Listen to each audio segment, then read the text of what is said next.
Everybody, welcome to What the Flick. Better Call Saul season 3, episode 9, fall, next to last of the season, and Ben's here.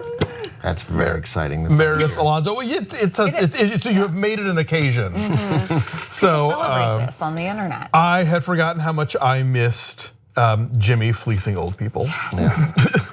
Fleecing old people, but because part of it is maybe helping them. I mean, they are in some of them are in their 80s, right? And they are talking about waiting around for the a settlement. The settlement is 17.5 million, and they peg it at 23 million. Well, of which is 4 million goes to the victims.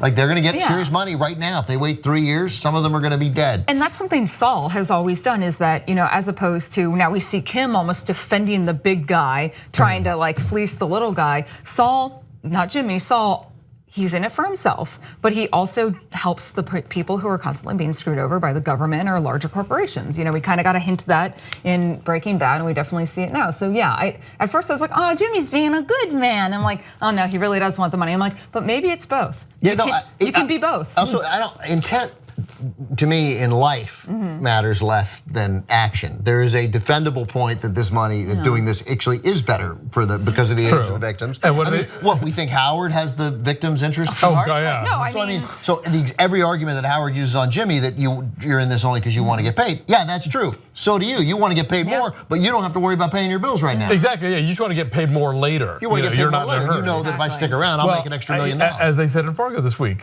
sometimes a lie is a lie if you believe it. And so you're right. He can be completely self-serving and be doing the right thing for other people at the same time. And I thought Rhea Seehorn was, it's just, I can't get enough of how great this actress is. But but her, she's. I don't think that's the big guy screwing over the little guy. I think we're seeing the steps there. Not that I'm complaining. I'm just saying, well, look, she's already working for Mesa Verde, which is at best she's defending a small bank against larger banks. Right. But this case with this guy, this is a legitimate sort of weird government issue where now stuff borders and that was Chris Mulkey, by the way, veteran character actor. He played the oil guy. Still waiting for Patty Rocks to come out on DVD. Just putting that out in the universe, if anybody. Anyway, no. The thing about this episode, that somebody pointed out on Twitter, is wouldn't Kim have a paralegal by now? Yes, Kim needs a paralegal. You really can't do all this by yourself with the receptionist. I think a lot of this in my head has been taking place in a very short amount of time, like a handful, like a month or two at most. Sure. So I think she's just so obsessed with trying to get everything going, and then worrying that she's gonna have to cover the bills because of Jimmy. That's why I haven't. Yeah, no, I'm not blaming her for anything. But I'm just giving a counter argument to Twitter. And a thing, I've talked about this before in different film and TV reviews. The thing I hate lately is the way people film car accidents now. Since somebody figured out the way to do it from inside the car, now if anyone's ever driving in a movie and it's inside the car, I'm like, oh shit, there's gonna be a car accident, because it's become such a cliche. And the car accident that ends this episode is totally upends that cliche and does it in a new and different way. They found a new way to show this kind of thing. I don't know how they did it exactly either. She's just the idea that she nods off and she wakes up with the airbag exploding. Exactly. So it goes to like a second of black, which is what her eyes. I was writing notes and then it happened. I was like, oh my god, did I miss something? I rewind and I'm like, no, that was. Did they go to black? I didn't even see him go to black. No, it just went straight. I just think they were like, they just jump cut it, but they did it so effectively, and she either obviously. Which is how your consciousness would see it. Yeah, or didn't, or fell asleep with her eyes open. She's been up for 29 hours, and who knows what it was, and because you don't know what she's doing, she's going, and you're thinking about what she's saying. Yeah. I'm like, oh, Kim, that sounds too lawyery. We don't say what we think. Don't say more than fair. If you say more than fair, people think unfair. And then they're like, oh, what just happened? Right?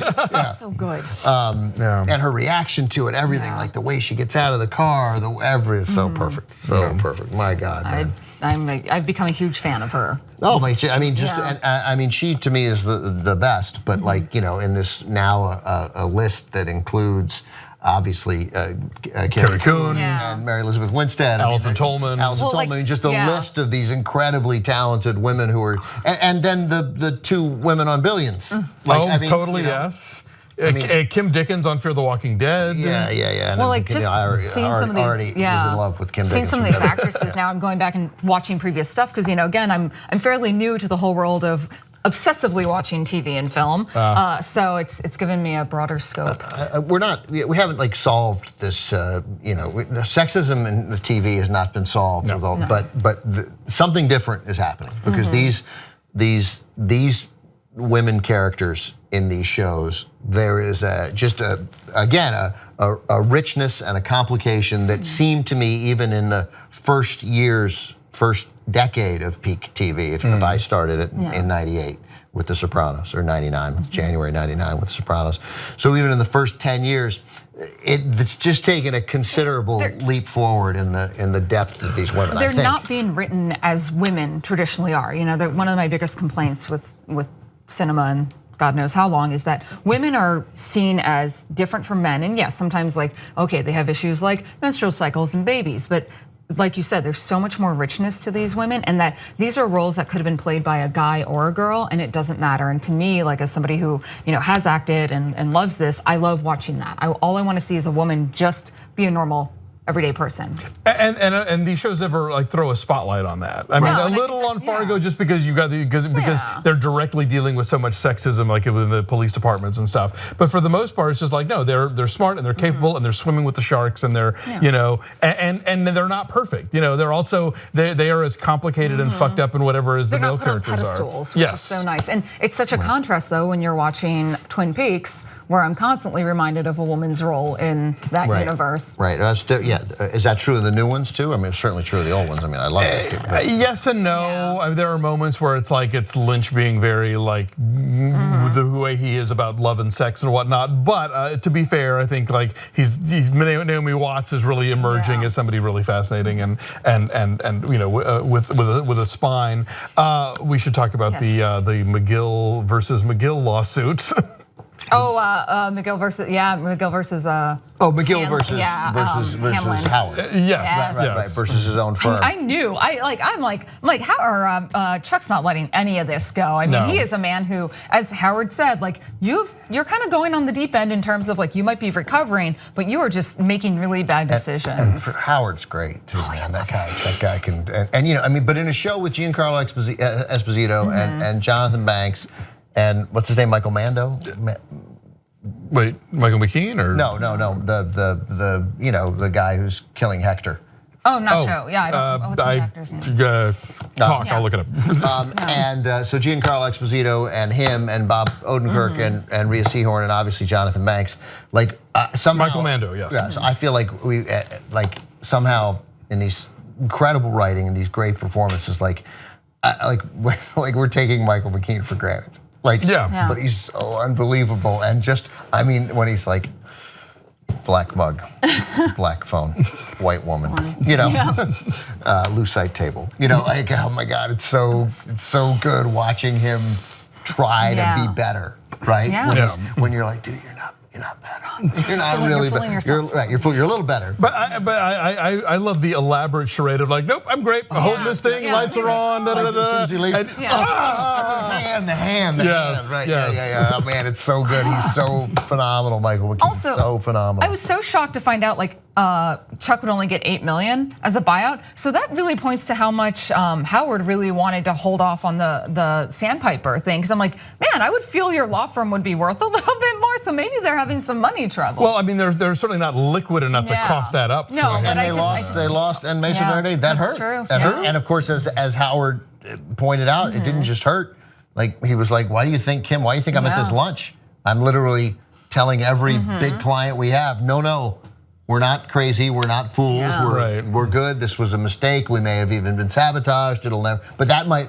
That even saying that, blaming someone else might make it reverberates. Yeah, and they might think you're being sabotaged. I don't want any part of it. And it's not like this is this generations old law firm. Like you said, your father had 2 rooms. Yeah. And I turned it into this thing. So they're still even by New Mexico standards, they're the new money lawyers. But I think between the $8 million offer and then just seeing how. I wouldn't say, he wasn't desperate, but he was pretty hard when Howard was pretty hard on Jimmy about him needing money. It really shows there's been this whole undercurrent that hasn't, maybe I'm just seeing it, that there's money issues that could become a big thing for next season. Then to our first point, I mean, that point that Jimmy somehow was being Slippin' Jimmy and trying to get the $1.6 million now and have the 17.4 settlement as opposed to 23 million. Howard's doing the exact same thing, and neither of them is really asking or explaining what the client wants. True, no. And it may well be that the client wants that, or the clients may think, no, let's wait and get more for our heirs. We're all fine now, you know. And we don't even know how many clients there are if they're only the mall walkers. That's true. Yeah. But going back to the mall walkers, that was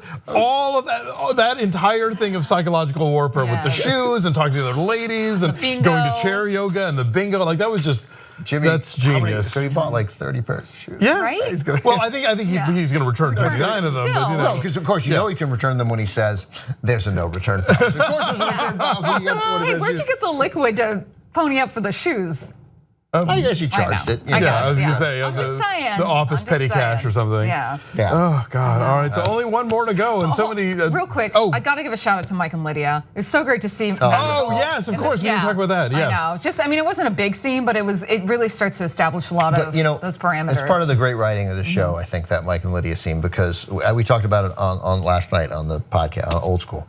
Because we were talking about old shows, we were talking about Columbo and the Rockford Files, which my wife and I have been watching, and how they have to explain so much stuff that it would never happen in a conversation, and it's between two people that already know the thing. And Lydia and Jonathan Banks probably wouldn't have an explanation of what is about to happen with his money, but. She's this, as she said, she runs 12 ports around the world, and you're $340,000 or whatever it is. There's a rounding error. Like nobody, IRS is not coming for this. It was a great scene, but he was dubious because he's worried about getting mixed up with these people, right? And so he's a careful guy. He doesn't just turn it up. And her reaction, and so they have him ask questions because he is the kind of guy who'd ask these questions, and she answers them in a way like, I can't believe I have to explain this kind of stuff to you. Do you even know what we do? I don't sit here and answer questions like this to people from you. And somehow that they wrote that scene with those performers in a way that made it work. That we're getting justified exposition. It was justified exposition. I thought it worked great, and that's the brilliance of this. We also have to talk about Hector's heart attack. Right. Well, it didn't happen yet, but he had the episode, the thing, and with the fake drugs. But that scene too. Just his that may have been the previous episode, but his. Michael Bando's. But that was last week. Switching him out, switching it out, and that scene, and the heat, and the air conditioning not working because so he takes his jacket off. Is genius. But this week, the whole thing with the here's how it's going to go now. I'm now handling all of this, and Frings being all like, I didn't want this. I didn't ask for this. Like you started all this bullshit in the first place, and so now if it's blowing up in your face, not my problem. Yeah, right. Yeah. I know the best part about Giancarlo is his silence. He says so much in his silence, and I love it. I mean, they're just. Have you watched Your White People yet? No, it's on my list. He narrates it. Does and he? It's great. Oh my God. All right. All right. Well, great stuff. One more to go. Big week, Fargo and Better Call Saul. Final episodes both. All right. So we'll be back with both of those next time. Bye.